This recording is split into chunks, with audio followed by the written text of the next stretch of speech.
প্রায় ৮০ বছর অপেক্ষার পর ফুল ফোটায় এই গাছ, আর এরই সাথে ঘনিয়ে আসে গাছটির মৃত্যুর সময়। প্রায় ৬ তলার সমান উঁচু এই রাজকীয় গাছগুলো সারা জীবনে শক্তি সঞ্চয় করে শুধুমাত্র এই একটি মুহূর্তের জন্য। ব্রাজিলের রিও ডি জেনিরোতে অবস্থিত এই গাছে ফুল ধরা একই সাথে প্রশান্তির আর বেদনার। সেখানকার আকাশ ছোঁয়া তালিপট পাম গাছগুলোতে ফুটেছে অদ্ভুত সুন্দর ফুল, যা এই গাছগুলোর জীবনে একমাত্র এবং শেষ ফুল। প্রায় ২০ মিটার বা ৬ তলা ভবনের সমান উঁচু এই গাছগুলো বেড়ে উঠতে এবং ফুলের জন্য প্রস্তুত হতে ৩০ থেকে ৮০ বছর পর্যন্ত সময় নেয়। এই গাছগুলো মূলত আমাদের প্রতিবেশী দেশ ভারত এবং শ্রীলঙ্কার নিজস্ব প্রজাতি, যা ১৯৬০-এর দশকে বিখ্যাত ল্যান্ডস্কেপ আর্কিটেক্ট রবার্তো বার্লে মার্কস ব্রাজিলে নিয়ে গিয়েছিলেন।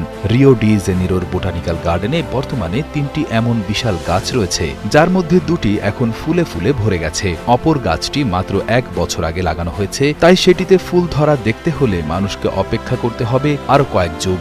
এর আগে সর্বশেষ ২০১০ সালে সেখানে এমন দৃশ্য দেখা গিয়েছিল। ব্রাজিলের বোটানিক্যাল গার্ডেনের লিভিং কালেকশন কিউরেশন বিভাগের প্রধান থাইস হিদালগো জানান, এই গাছ শুধুমাত্র অনুকূল পরিবেশেই ফুল ফোটায়।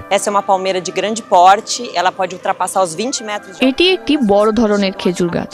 এর উচ্চতা ২০ মিটারেরও বেশি হতে পারে। এর পাতার ব্যাস প্রায় ৫ মিটার পর্যন্ত হয়। পুরো জীবনে গাছটি মাত্র একবার ফুল ফোটায়। গাছটি যখন পুরোপুরি বড় হয় তখন পরিবেশ অনুকূল হলে সে একবার ফুল ফোটায়, ফল ধরে, তারপরে স্বাভাবিকভাবেই মারা যায়। এখন যারা এই দৃশ্য দেখছে তারা হয়তো তাদের জীবনে আর দ্বিতীয়বার এই নির্দিষ্ট স্থানে এমন দৃশ্য নাও দেখতে পারে। বোটানিক্যাল গার্ডেন ছাড়াও আতেরো দো ফ্লামিঙ্গো পার্কে আরও কিছু গাছে ফুল আসা শুরু হয়েছে, তবে সব গাছে একসঙ্গে ফুল আসে না। পরিবেশ এবং আবহাওয়ার উপর ভিত্তি করে এক একটি গাছ এক এক সময় পূর্ণতা পায়। এই জাদুকরী প্রক্রিয়ার সবচেয়ে করুণ দিকটি হল ফুল ফোটার প্রায় ১ বছর পরেই গাছটি প্রাকৃতিকভাবেই মারা যায়। কয়েক দশকের ধীর গতির বৃদ্ধি এবং তিল তিল করে জমানো সব শক্তি শেষবারের মতো উজাড় করে দিয়ে গাছটি যেন তার বিদায় লিপি লিখে যায়।